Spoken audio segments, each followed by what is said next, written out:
Alright, that 5-minute video aside, this will probably be around the same period of time because now we're talking about the Red Wings. And, again, when I don't have an emotional attachment to a team, really an emotional attachment, it's pretty easy to just cut and dry the roster.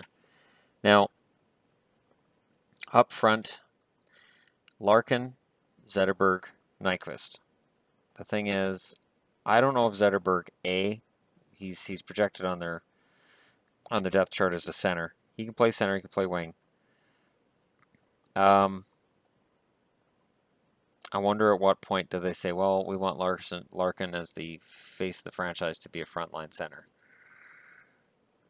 Larkin is the real deal, from what I saw last year. Second line, I have Tatar, Nielsen, and Abdelkader, although that could be Vanek. This is Vanek's last chance. It's Vanek's last chance to be a top premier forward in the NHL. Third line, I have Helm, Sheehan, and either Vanek or Abdelkader. Abdelkader has scored decently considering he's not really a top six forward. He's just been miscast there. He sort of reminds me of Burroughs in Vancouver there for a while. But I think he'd be most comfortable on the third line. And I think with Helm and Sheehan, I think that's a pretty good line.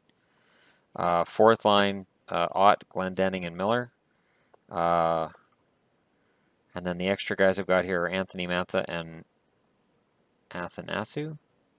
Antsu? Athansu? Athansu. But either of those guys, either of those young guys, could step into the lineup on opening night. But I think they'll go with a veteran-heavy lineup because Detroit wants to make the playoffs. That's their plan every year, is to make the playoffs. They want to run at the record. On the blue line, I have Green and DeKaiser, then Kronwall and Smith, then Eriksson and Marchenko, and the extras are Ouellet, and Sproul. And if Maxime Ouellet's going to make it, this is the year. Because I think he could knock Marchenko out of the lineup. Maybe Eriksson. But it depends. And then in net, I have Mrazek as the starter and Howard as the backup. There's been comments on my channel about Jimmy Howard this, Jimmy Howard that. I got to say, Jimmy Howard right now would have negative value right now on the trading block. His trade value is going to have to be low because he gets paid money and he's being upstaged by Peter Mrazek. And I like Mrazek. But it speaks as much to the failure of Jimmy Howard to maintain that net as it does to Mrazek's talent that he's become the starter. So I don't see who gets Howard. Like when I see people saying, well, what if Dallas picked up Jimmy Howard? I just give up. At that point, I'm like, you know what? If Dallas turns to Jimmy Howard, legitimately, I will give up on Dallas for that year because they're not going anywhere. There's no point. That means they've decided, well, we had two mediocre Finnish goalies. What if we got a mediocre North American goalie? I like where you're going with this. Are we keeping one of the Finnish guys? Yeah.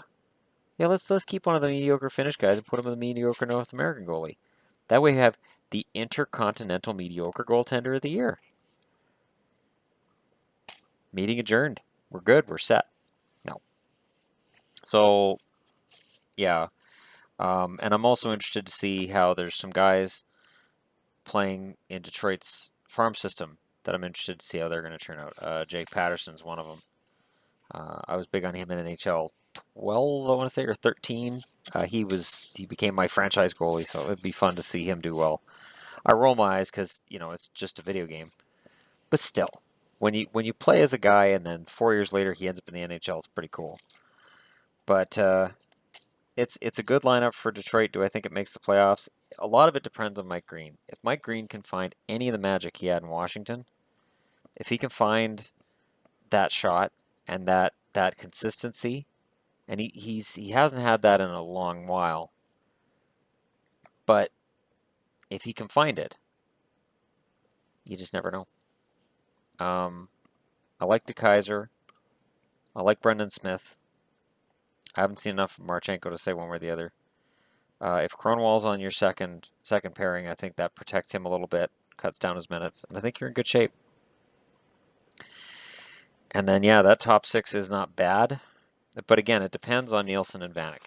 If Nielsen and Vanek take to the wings, they won't even notice that Datsuk's retired.